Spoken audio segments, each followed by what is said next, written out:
करीब 1 साल पुराना ये वीडियो देखिए। ये वीडियो उस वक्त का बताया जाता है जब रिया चक्रवर्ती सुशांत की जिंदगी में नहीं आई थी। और ये वीडियो 1 साल पहले फिल्मी सर्कल नाम के यूट्यूब चैनल ने शेयर किया था। आप देख सकते हैं कि उस वक्त रिया कहीं आने जाने के लिए ऑटो का इस्तेमाल करती थी। सड़क पर हाथ देकर ऑटो रुकवाती थी और मुस्कुराते हुए ऑटो में ही बैठकर चली भी जाती थी। लेकिन फिर पिछले 1-1.5 साल में बड़ा कमाल हुआ। रिया अचानक से रईस मैडम बन बैठी। अब सवाल उठ रहा है कि अचानक से पिछले 1-1.5 साल में रिया के साथ ऐसा क्या हुआ कि वो रईस होने के साथ साथ 2 कंपनियों के अलावा और मुंबई में 2 प्रॉपर्टी की मालकिन भी बन गई। जाहिर तौर पर सुशांत की मौत के बाद अब लोगों के साथ साथ ईडी की नजर भी अचानक से रिया के बदले स्टेटस पर है। रिया के पुराने बैंक रिकॉर्ड्स को देखकर बताया जा रहा है कि पिछले कई सालों से उनकी सालाना इनकम 12 से 14 लाख रुपए के आसपास ही थी।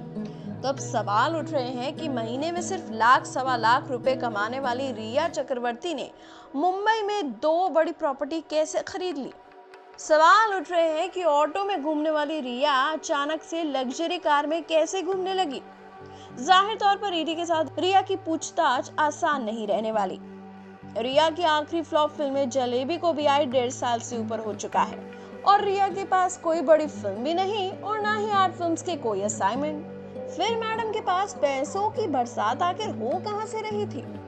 पिछले 1 से 1.5 साल में रिया के ऑटो से बड़ी गाड़ियों तक पहुंचने और मुंबई में प्रॉपर्टी खरीदने के सवाल पर अब सुशांत के अकाउंट खाली होने से जोड़कर भी देखा जा रहा है।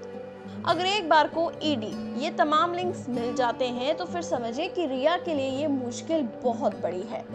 रिया के लिए मुश्किल की एक बड़ी वजह वो 2 प्राइवेट कंपनियां भी हैं जो पिछले 1 साल में सुशांत से खुलवाई गई और उनमें कोई काम भी नहीं हुआ। जी हाँ, जैसा कि हम आपको पहले भी 2 कंपनियों के बारे में बता चुके हैं। विविड रेंज रियलिटिक्स प्राइवेट लिमिटेड और front India for world foundation के नाम से 2 कंपनियां पिछले 1 साल में बनाई गई। आप जानकर हैरान रह जाएंगे कि एक कंपनी में रिया, उसका भाई और सुशांत ये 3 डायरेक्टर थे, जबकि दूसरी company front India world foundation में रिया का भाई और सुशांत डायरेक्टर थे। जाहिर तौर पर इन कंपनियों के लिए खर्चा सुशांत के अकाउंट से ही हो रहा था, लेकिन डायरेक्टर के पद पर दोनों कंपनियों में भाई बहन एक साथ बैठे हुए थे।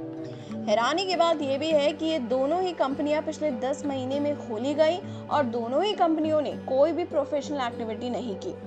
तो क्या इन दोनों कंपनियों को रिया ने सिर्फ सुशांत के पैसे को मनी लॉन्ड्रिंग के लिए इस्तेमाल किया?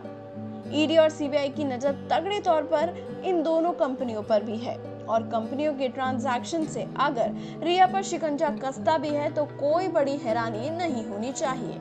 जाहिर तौर पर सुशांत के फैंस का गुस्सा भी इस वक्त रिया पर काफी ज्यादा है। रिया को सीबीआई की एफआईआर में भी मुख्य आरोपी बनाया गया है और रिया के अलावा उनके पूरे खानदान यानी उनकी मम्मी, पापा और भाई भी अब